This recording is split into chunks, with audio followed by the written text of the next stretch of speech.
রাষ্ট্রপ্রধানের জবাবদিহিতা। দ্বিতীয় খলিফা হজরত উমর রাজিয়াল্লাহু আনহু এর সময়কালে রাষ্ট্রপ্রধানের জবাবদিহিতা।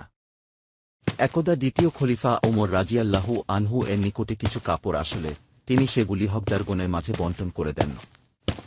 আসসালামু আলাইকুম। ওয়ালাইকুম আসসালাম। এখানে কিছু কাপড় এসেছে, সবাই এক খণ্ড করে কাপড় পাবে।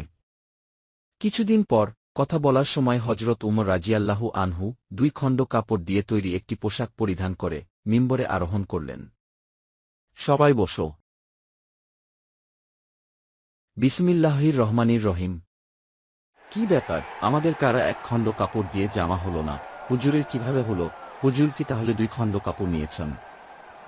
শ্রোতাদের অন্য মনস্কতা লক্ষ্য করে তিনি জিজ্ঞাসা করলেন, হে লোক সকল, তোমরা কি আমার কথা শ্রবণ করছ না? এমতাবস্থায় বিখ্যাত সাহাবী সালমান ফার্সি রাজিয়াল্লাহু আনহু উঠে দাঁড়িয়ে বললেন, জি না, আমরা শ্রবণ করব না। কেন হে আবু আবদুল্লাহ? আপনি আমাদেরকে 1 খণ্ড করে কাপড় দিয়েছেন, অথচ আপনি পরিধান করেছেন 2 খণ্ড কাপড় দিয়ে তৈরি করা পোশাক। তাহলে আপনি 1 খণ্ড কাপড় বেশি নিয়েছেন।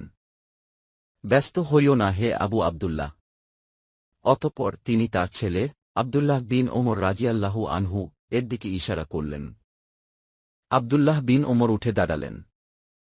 আমি আল্লাহর কসম করে জিজ্ঞাসা করছি, আমার পোশাকে যে অতিরিক্ত কাপড়ের খণ্ড রয়েছে সেটা কি তোমার নয়?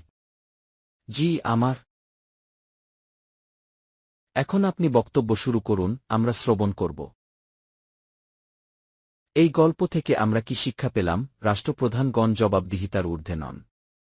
তাকে পরকালে যেমন আল্লাহর কাছে তার দায়িত্ব সম্পর্কে জবাবদিহি করতে হবে, তেমনি দুনিয়াতেও তিনি জনগণের কাছে দায়বদ্ধ থাকবেন।